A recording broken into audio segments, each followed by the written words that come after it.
as I mentioned earlier, you've got to have the confidence in your staff to delegate your work. You can't do everything. Yeah. Ultimately, if you try and do everything, you'll fail because you'll end up doing nothing. But I think if companies want to grow and continue having a market share, they are going to have to adapt with the times negatively. And as a new company and a new brand, if you're not going out there full of positivity, people aren't going to buy into you. Well, one of the reasons we set up the firm is we want to give people an opportunity to excel themselves. It's not all about me and Stuart. We're very much focused on the people. So, hi everyone. I'm sat here speaking with Paul from AK Solicitors. Paul and I have known each other for about a year now, and he's a great person to have onto the podcast. I first saw Paul. Actually, first saw you when you did I believe a LinkedIn post when you initially started, probably 2 years ago now. And I mean, I followed your success. It was quite quickly since you started seeing good things from you. So yeah, I'm really happy to have you here. Well, yeah, thank you for inviting me on. Looking forward to seeing where this goes. Yeah, we'll see. We will see. So, Paul, tell us a bit about your story. How did you get to where you are today? Sure. Well, yeah. So, as Johnny said, I'm Paul Adams, one of the co-founders of Adams Kaye. We're basically a law firm that specialises in property and private client work. From a personal level, I finished university and my well-known swimming career in 2002. I'm glad you brought it up. I thought I'd get it out there. But yeah, in 2002, after uni, I joined a local conveyancing firm in Maidstone, Kent, where I used to live. And in quite a short space of time, I gained a lot of experience and responsibility in conveyancing because they offered a good level of training. And since then, I haven't looked back.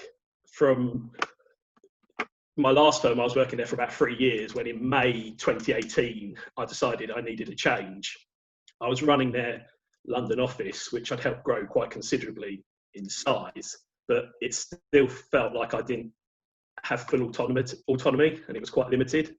And my ideology didn't always match with the directors of the company. So for me, at our level and the industry we work in, I think it's very much about people buying into people. I don't think it's all about corporate identities. And I very much think the key is to building relationships with agents, mortgage brokers, solicitors, and just generally anyone who works in the industry, because after all, we're all trying to work towards the same common goal.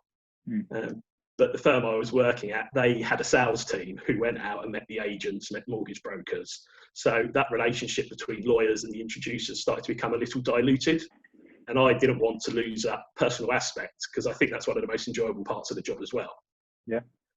And I'm quite passionate about what I do. And without wanting to sound arrogant, I believed I could create something better for the people we worked with, our clients, and also our employees. So I decided to, take the jump and set up on my own with my co-director Stuart in June 2018. We knew one another because we used to work together between 2010 and 2015. And we just basically wanted to use our experiences to create something a little bit different. And how did that conversation between you and Stuart start? Was it just you had spoken before, or how did that come into fruition? Yeah, well, how it actually started, I was originally planning to leave my old firm and go back and work with Stuart again. All right.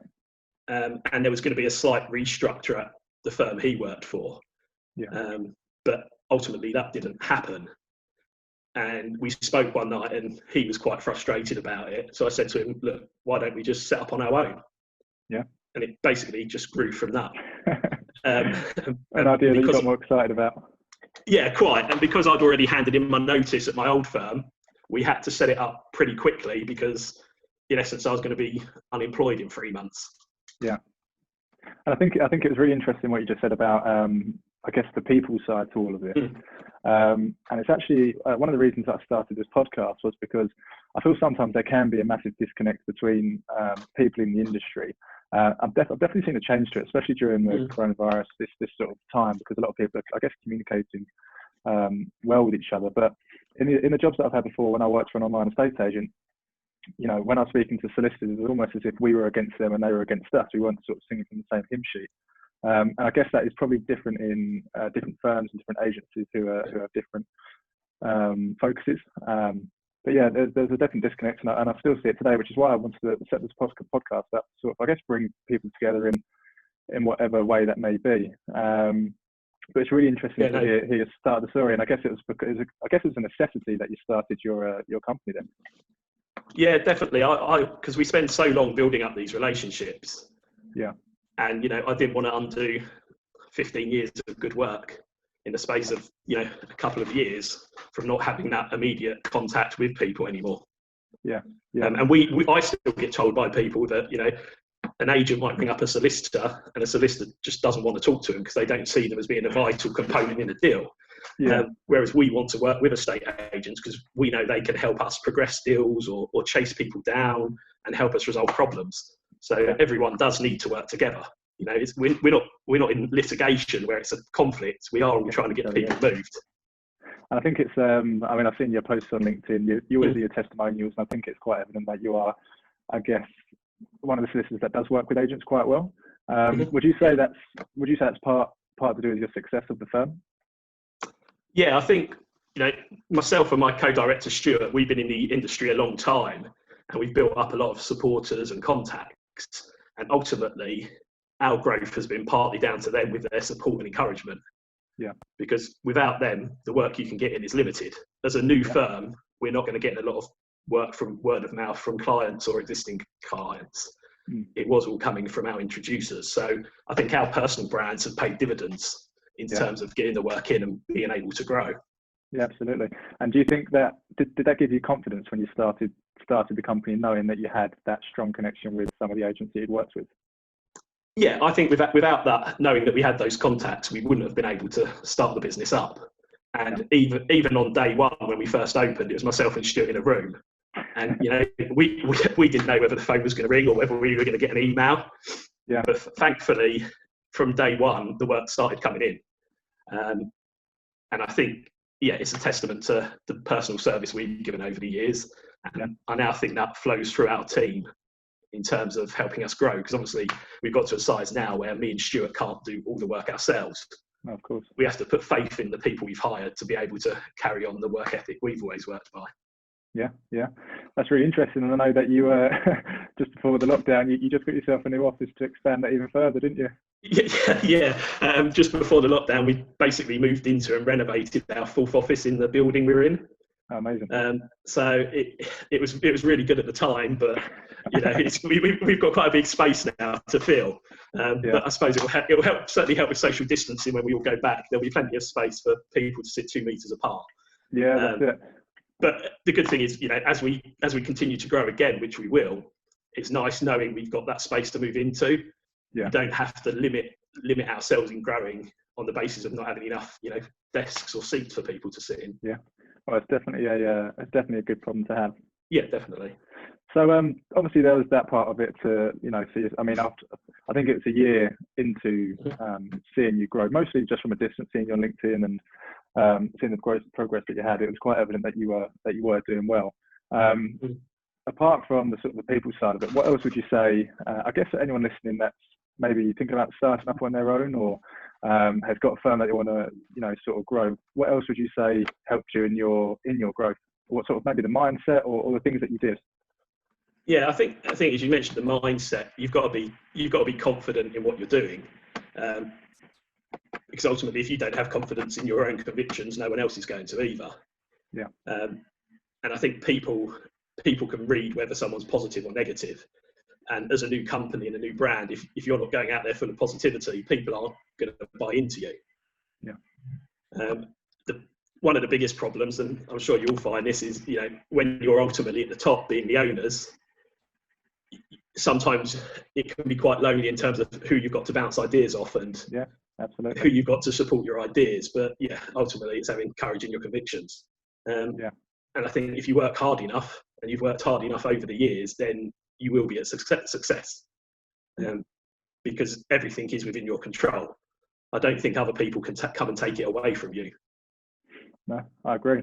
I think that's one of the things that I've definitely learned is that, being on your own, there's only so much you can do. You need some headspace. You do need somebody to sort of run them ideas off from, even if it's just for your sanity. Just to say, just to sort of sense check stuff. And do you think that was really useful having Stuart there to sort of bounce ideas off, or go through strategy with you? Yeah, 100%. Because we're both although we work very well together, we're both entirely different people. Right. I'm quite calm and relaxed, and Stuart can be a little hot-headed and more impulsive. So we're very much yin and yang to one another. Is that what the dog policy is for? To keep? It definitely helps, and I think people like it as well. We get so many comments on Barney. Even clients go on our website and see him, and they're like, "Oh, you might have been a little bit more expensive, but we really like Barney, so we'll come with you." But it does definitely help having a partner to run ideas over. Yeah. And I think one of the biggest challenges I find personally is, as I mentioned earlier, you've got to have the confidence in your staff to delegate your work. You can't do everything. Yeah. Ultimately, if you try and do everything, you'll fail because you'll end up doing nothing. Which is why the recruitment process within a company is so important. Yeah. I don't think it's about putting bums on seats. I don't think in the long term you benefit. You have to have the right people in your company, even if it takes a while to recruit them.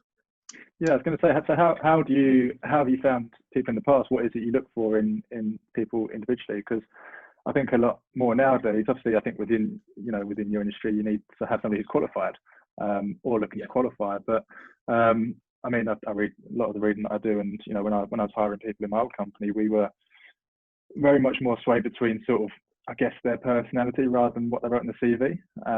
Because at the end of the day, you can teach them what they need to know, but you can't sort of give them that drive that will, I guess, push your company forward in the way that you want to see.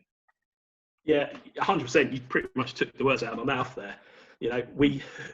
Our job is, I know a lot of people's jobs are, but our job is very stressful. We're dealing with one of the most important elements of someone's life. Yeah. So even if the whole transaction goes smoothly, it is still quite a stressful and emotional time for most people. So as you said, our interviews, we look at the person. We need to make sure the personality fits, especially in the early stages when we were a small company and you're only working with 3 or 4 other people. Me and Stuart can teach anyone. We work with the law, but what we can't do is we can't teach someone's personality. Yeah. And the worst thing you want is if you hire someone on paper, they may look amazing, but if they start rubbing people up the wrong way with their personality, you can again lose your contacts quite quickly. Yeah, definitely. I think it's that we were just talking about mindset. I think it's I guess we call it office morale, where if you do have people butting heads, then it can affect everyone. That's definitely something that I learned the hard way as well. And you touched upon it earlier. Having to find the right people. Obviously, that's a good position to be in. What sort of other obstacles did you run into, or have you run into over the last 2 years, maybe in the early times, or now that you're sort of progressing a lot faster now? What sort of obstacles you run into? Yeah, I think one of them, I don't want to bore everyone, but from our side, where we act for buyers, we also have to be able to act for their mortgage lenders. Yeah. And you have to apply to be on the mortgage lenders, what's known as their panel of solicitors. Yeah. And that can be quite tricky to do because they've got a lot of hoops for you to jump through. And sometimes they want you to have been trading for 6 months or have completed 120 deals. And obviously, some of them you just cannot meet. Yeah. And if you can't act for the lender, quite often you lose the whole deal itself. Sure. And because a lot of our work comes from mortgage brokers, if you tell the mortgage broker you're not on the lender panel, it's not the best way to start a conversation. But I can't take any credit for how we've managed to get on the majority of lender panels. That's Stuart has dealt with that. Really? And to say he's tenacious would be an understatement. For example, we got on Metro Bank's panel within about 48 hours when it takes some law firms years. Oh, wow. Again, because, it goes back to what we started talking about at the start, building relationships. If you speak to the right people, explain your situation to them, it certainly helps in overcoming any concerns they may have about you being a new firm. Yeah. Probably one of what we've just been talking about, one of the problems is as you grow, where we've grown quite quickly, is recruitment. Right. Because you don't want to just hire someone for the sake of it. Yeah. But again, you don't want to not to be able to service the work.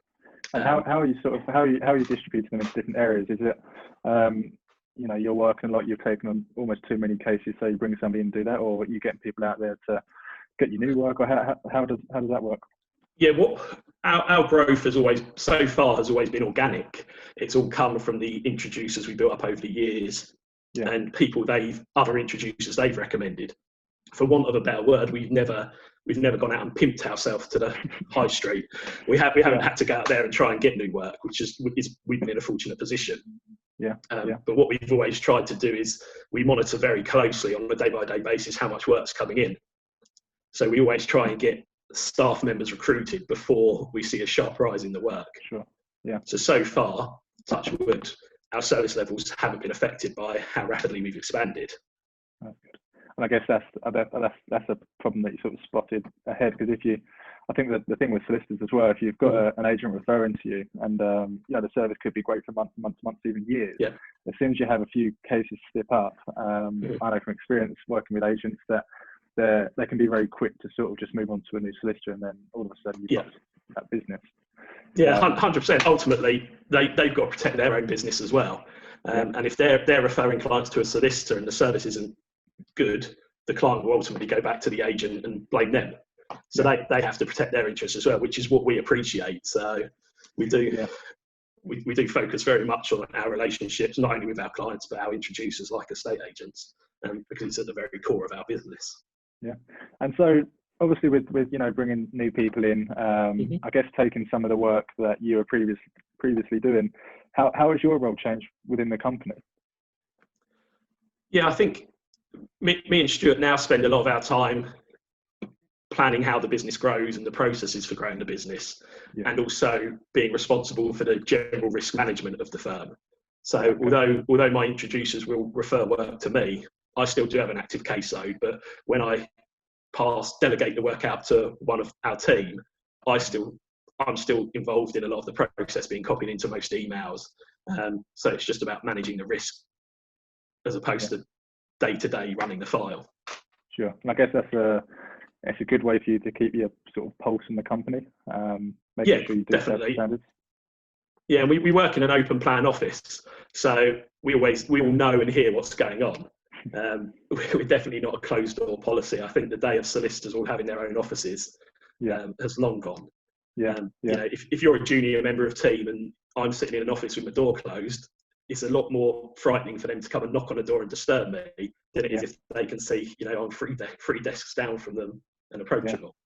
And I think that's something, especially now, that's becoming quite evident, is I guess some of the older practices where they do have, I guess, them old school values, when maybe you do have to go knock on the door or whatever it may be. But I think there's becoming a distinct difference in some of them old school companies and some of the newer ones. And I think largely a lot of that is to do with technology, embracing technology and how that is integrated into sort of the transaction and into the workplace itself. Do you still find them sort of old school people on the other side of your cases?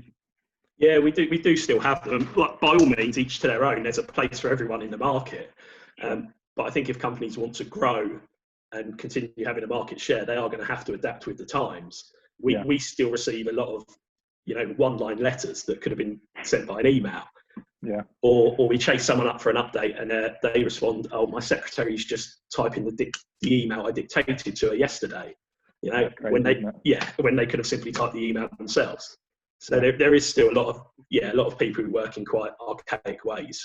And the property, with property, everyone generally wants to move quite quickly and be updated quite quickly. So I don't think the old putting things in the post really work anymore. No, I think I once had this is probably a few years ago now, but I was progressing a case, and this is for the estate agent. I was progressing a case, and one of the solicitors I was working for, they just said that they don't take emails. I was just like, how are you progressing the case if you don't take emails? But anyway, it all has to be done by paper. But it'll be interesting to see what them sort of companies do throughout this time. I mean, a lot of it I think is going to be going online. You've got online contracts, portals. You can do the process all online now. You don't need to go see your solicitor. And it'll be interesting to see where that sort of technology goes. But so for Adams Kaye, where do you see yourself going in the next 2 years? What sort of things are you going to be doing to push the company forward? Yeah, well, from a prop tech element, whilst I don't think prop tech and AI will ever completely replace the personal touch we offer. No, I think you have got to embrace it to be able to take away the large admin and automation that's involved in conveyancing. So much time is spent in filling out forms and duplication, which can be taken away from the lawyers and their assistants. Freeing them up to spend their time on what they do best in terms of solving problems and pushing deals forward. Yeah. So I'd be very surprised if the majority of firms don't look at improving their systems, especially now, where any shortcomings would have been highlighted by having to work from home at the moment. Sure. From our point of view, we're just in the process of improving our case management system that we use. I think just to make it more accessible for clients and agents, so there's more transparency there, and they can get immediate updates. Because again, one of the problems with the conveyancing industry is some people don't like to be transparent. If everyone knows what's going on, it cuts out half of the problems. It's not the fact that there's a delay. If everyone knows there's a delay, then you can deal with it. So I think that transparency is needed more. Yeah, absolutely. And I think that technology is definitely one way to do that, and it almost highlights the problem. So, for example, if you've got yourself acting on one side, another solicitor firm acting on the other side, and the agent in the middle, it's very it's very hard to pinpoint where the problem is. I think with technology, it's becoming easier and easier to find out where that problem is, and I think that will definitely help in help in the process, because I don't know the stats about it now, but I know the transaction times have just gone so long now that it's increasing the risk of the fall through rate. 100% in this industry. It's the old saying that time kills deals.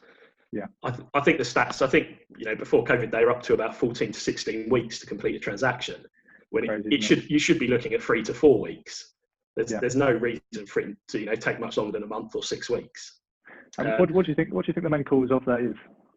Yeah, I think ultimately, unfortunately, it still comes to the standard of people within the conveyancing industry. A lot of firms do have unqualified people, or a lot of junior members of staff who don't get sufficient training. Unfortunately, in the industry, with a lot of the price comparison websites, with cost, it's a race to the bottom. Sure. When it shouldn't be. We do such a complicated and important job. People should respect what they do and charge higher fees. If you go for a firm who's got the lowest fees, ultimately they compensate that by having, as I mentioned, unqualified junior members of staff with hundreds and hundreds of files, which just isn't manageable. So people don't get updates, deals get frustrated, and ultimately they fall through. Yeah. So I think that goes back to the the transparency side. I think part of it is obviously to do with the firms that have untrained people working for them, but it's also keeping or making the people actually moving home more aware of what they're, buying into. Because if you knew that for an extra 200, 300, however much it is, pounds, that your transaction was going to take 4 to 5 weeks quicker, you're going to get updated, there'd be less stress, and it'll be a much smoother transaction. I think that almost anyone would be willing to pay that. You've probably been on the side where clients are, really, really frustrated with how their transaction's going, because maybe somebody on the other side isn't progressing things, and it can have all sorts of consequences, which mean that they'd actually be paying more anyway. So I think there's definitely more education needed for people buying into houses. And you're right, giving people. So what would you say? Give people better training, or how would that work? I think, as you said, I think it's probably better education of people looking for quotations. I think ultimately it's too difficult to control what other law firms do. If they've worked the last 10 years on low fees, high caseloads, are you really ever going to be able to re-educate them? Whereas customers or clients coming online, it's easier to educate someone who's new to the process than firms who have been doing it in such a way that it's their business model, isn't it? Yeah, it is their business model. And again, as I said earlier, each to their own. There's a space for everyone in this market. But deals would go through a lot quicker if solicitors or case handlers, whatever people call them, had less files to work on. We try to limit our team to about 15 new files a month, whereas 15 per person a month, per team, per solicitor assistant. Yeah. Whereas some law firms give their staff 70 to 80 new files a month. So it just shows the difference. You know, and our fees, we're not the cheapest, but we're certainly not the most expensive. We base our fees so we can continue to give a good level of service. Yeah. We never get into, you know, price comparison or price competition with people, because ultimately it will affect our underlying service if we do. Sure. And do you think, I want to go into a bit about the London market, I guess, because there's a lot of law firms within the London market, and there's also, I guess, more of the, I think the law firms we were just talking about with the unqualified solicitors, I guess, outside of London, because you've got higher prices. What's the London market like? Do you get much of that, or is it more, I guess, high quality? Or yeah, I'd say we've got so many contacts and introducers. We get a wide range of the market. Yesterday I got instructed on a £70,000 flat in Sheffield, whereas before COVID I got instructed on a £5.5 million house in central London. So we do cover everything, but our core work is London. Sure.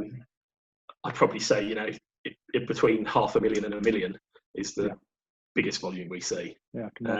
But we're happy to do anything, because ultimately the value of the property is somewhat irrelevant. The conveyancing is the same. Yeah, cool. And do you think that, or how do you think coronavirus is going to affect the London market in particular? Yeah, it's tricky to say, because ultimately everyone's got different opinions on this. And I think when we spoke the other week, it's not, you know, COVID-19 isn't an underlying issue with the property market. It's an unprecedented pandemic that no one's seen in this generation, and hopefully we won't see again. So I think the demand is there, but it's kind of been, you know, it's all been pushed into a bottleneck where I don't think we haven't seen a lot of people pulling out, but there are a lot of people who are slightly hesitant, and deals have slowed down.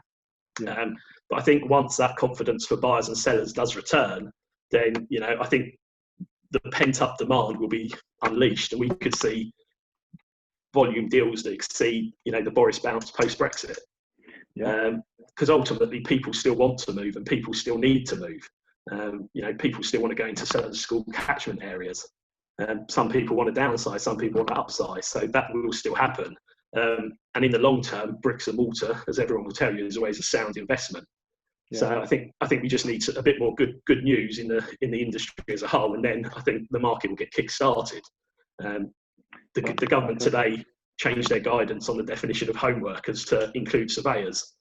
So as soon as surveyors can start inspecting again, that will hopefully give it a bit of a push that it needs. And I think it's quite hard to say what's going to happen, because we don't know how it's going to be affected, you know, 6 to 8 to 12 months from now.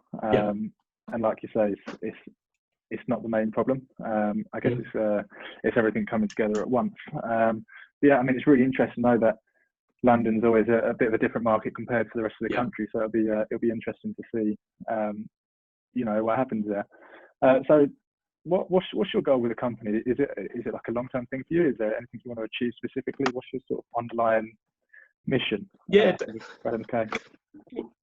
definitely, you know, obviously the plans have changed slightly after the last couple of months, but our original plan was we wanted to aim to double in the size each year. Because I think you need that forward momentum. I think as soon as you rest on your laurels, you can become complacent and start going backwards. But we were originally looking at the latter part of this year to start opening potentially regional and international offices. We were in early talks to have offices in potentially Bristol and Manchester. And we've also got a lot of contacts in places like Dubai and New York. And we wanted to develop those links. How it transpired, we don't know yet, but it's certainly something we want to look into. Because I think having a further reach is not only attractive for us as a company, but in terms of enticing new employees in. If there's potential for them to work abroad or work in other towns while they're training, and it potentially opens up other markets to us as well. So we're certainly in this for the long term, and we want to. Our main focus at the moment is, you know, residential conveyancing. It's what will always be our core. But over the next 2 to 5 years, we're looking to expand our commercial and private client teams, and then also look to add in more specialist services that tie in with property, so we can give an all-round property service. Things like equity releases, bridging finance. So yeah, we've got a lot in the pipeline. And it sounds like a very natural progression for you. And I think, like you say, conveyancing will always be your core. But if you've got the service and clients, if you're doing good for the market, then it's going to naturally grow and grow and grow. Over people that might have different intentions. I think going international will certainly be exciting. What sort of precautions would you take in place after it's a whole new market to jump into? Would it just be how you employ people? You look for the same sort of values, or what would that look like for you?